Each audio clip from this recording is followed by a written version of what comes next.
ყოველთვის უმნიშვნელოვანესია. მის გარშე ვერ იარსებებს სიცოცხლე, არ იქნება ჰაერი, წყალი, საკვები და სილამაზე. თუმცა სამწუხაროდ ბევრი ადამიანი ვერ აცნობიერებს მის საჭიროებას. ხეები იჭრება ფულის მოსაპოვებლად. მდინარეები მიზრდება ნარჩენებით.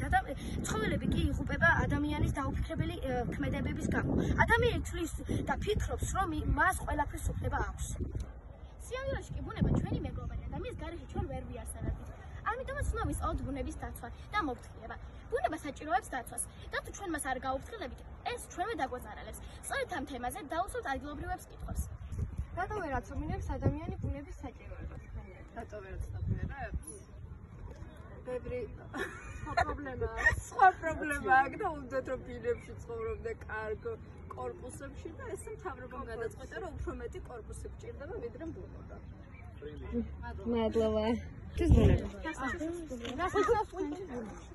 ბუნება ჩვენი საქმე. იდე? აი ბუნე. თემი ხაი ხაელი.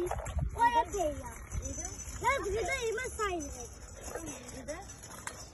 შეგეია რაღაცები ჭამო, წაიდარიო. აჰა, იდე? მადლობა და ყოველდღიურ ცხოვრებაში.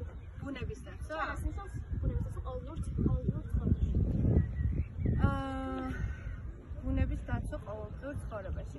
აი, როდესაც ქალაქში ცხოვრობ, მნიშვნელოვანია დავიცვათ ბუნება, იმით რომ არ დავანაგვიანოთ. ეს იქნება მესიჯი ყველასთვის, რომ გავუფრთხილდეთ ჩვენ ბუნებას და არ დავანაგვიანოთ გარემოთ. მადლობა. შენ რომ შექმნე კანონები ბუნების დასაცავად, პირველი სამი კანონი რა იქნება? პირველი კანონი იქნებოდა, რომ დავაწესებდი ჯარიმას, ვინც დაბრიდა ნაგას, სოლიდური თანხარო ყოფილიყო, რომ მეორედ არ მოეპოვებინათ იგივე შეცდომა. ასევე გავაკეთებდი წამახალისებელ აქტივობებს ყოველ კვირაში ერთხელ. გავიყვანდი სკოლის მოსწავლეებს და ვასწავლიდით, როგორ უნდა დაიცვან ბუნება, რომ იცოდნენ მომავალში რო არ დაყარონ მაგალითად ყველგან და კიდე მესამე კანონი. მესამე კანონი რა ვიყვარდეს ბუნება.